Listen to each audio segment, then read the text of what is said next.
Morning. Morning. How was US? Very good. How's the Chino? Good, good. Amazing. Should we go? Yeah. Did you also get this weird voice message from Chris about some new training? Yeah, I remember. Let's see what he's got for us. Yeah, okay. Woohoo! Yahoo! Guys, I found something new. It's the future. Functional training. I call it Bavarian Euro training. Yahoo! Oh yeah, safety first. How does it feel after your 3 shoulder surgeries? It feels quite good, but I guess it's there's a reason for it. So if you want to learn how to injure your shoulder 3 times, this is the tutorial for it. No, jokes aside, I think we want to show you today a few exercises to get to the one-arm pull-up. Chris didn't have to do the exercise because he could always do a one-arm pull-up since he was born pretty much. That's true.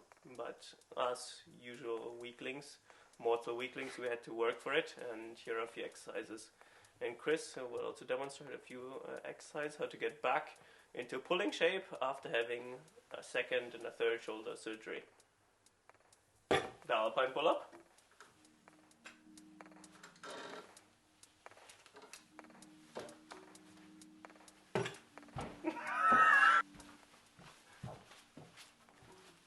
The Macho pull-up. The Ninja pull-up. The Fake pull-up.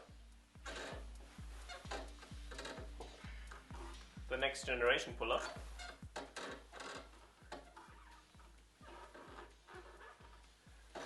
Just 9B+. Those were all not proper clean one-arm pull-ups, and today I want to show you a few exercises how to get to the clean one-arm pull-up.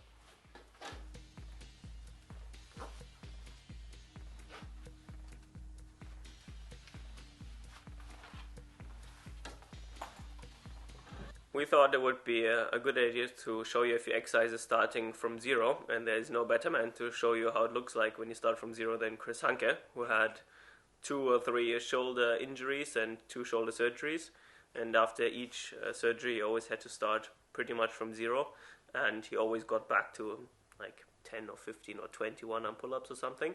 So here are a few basic exercises for shoulder strength and for pulling strength.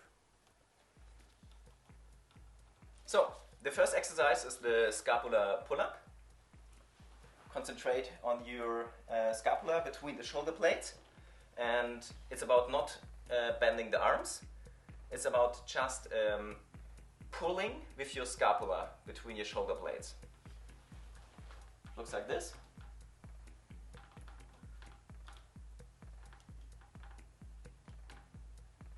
So pull up by pulling in here and try to keep the shoulders low. So they shouldn't go to the ears, they should stay. Like this.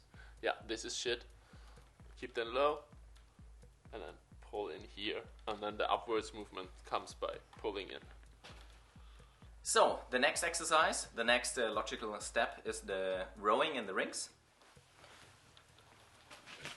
Basically you stand on the floor, you go low, and then you do kind of a pull-up, but your feet are still on the ground. And you can make it more or less difficult by changing the angle. This is more difficult. And once you're at this position, and you can do around 10 solid repetitions, you can make it even more difficult by going up again and do it only with one arm. And the whole exercise, you should keep your hips stable. You shouldn't like turn. Show us how you shouldn't do it. Yeah, don't turn. Keep it stable. Not just if you do it with one arm, also if you do it with 2 arms. Always keep the hip stable. And also watch your shoulder.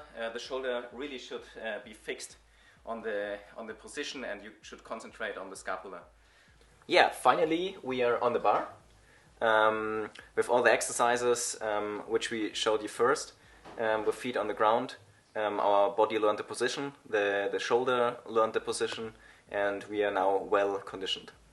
So we change from feet on the ground to feet in the rubber band. Next exercise is the pull-up with the rubber bands. Here we got some. They have different thicknesses and strengths. right. So I would say we start with this one. I would recommend the strong rubber bands if you feel unsafe in the beginning. I would say it's a really strong one. So now we're on the bar. Here, even with the rubber band, same as before, you have to concentrate to keep the shoulders low during the whole exercise. Pull in here, and also, go down Alex. Don't start from too low. Don't do this. So you don't want to start from there, you want to start from a higher position like this. Pull in here, shoulders low, and then pull up, controlled.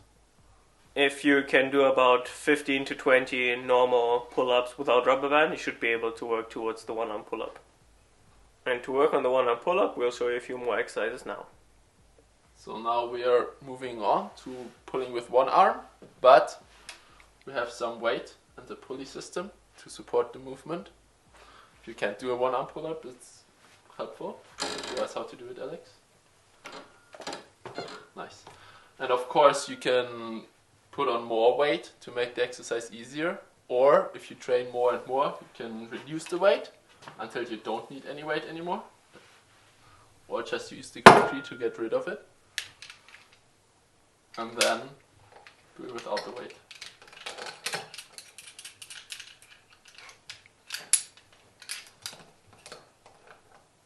If you don't have a pulley system, of course you can use the rubber band again to do one-arm pull-ups. The pulley system is just better because you can adjust the help way better. Here you just have like harder or softer rubber bands. Another good way to prepare for the one-arm pull-up is the negative pull-up. So you pull up with both hands first, release one hand, and then go down slow. Can you do it slower? And as you could see in someone else's face, going slower and slower is like harder than doing it fast. So you can make it more difficult by going slower and slower and slower. You can hang 90 degrees locked. There's also the possibility to work on different angles of just holding a static holding on the bar. There's 120 degrees, there's also 90 degrees, and of course the very end with chin over the bar. If you can easily lock off on the bar without any problems, if you can do a one-arm pull-up with a pulley assistance or with a rubber band assistance, you can actually start trying a one-arm pull-up. If you like today's tutorial, please let us know in the comments, and we'll try to do more tutorials for more exercises like the one-arm pull-up.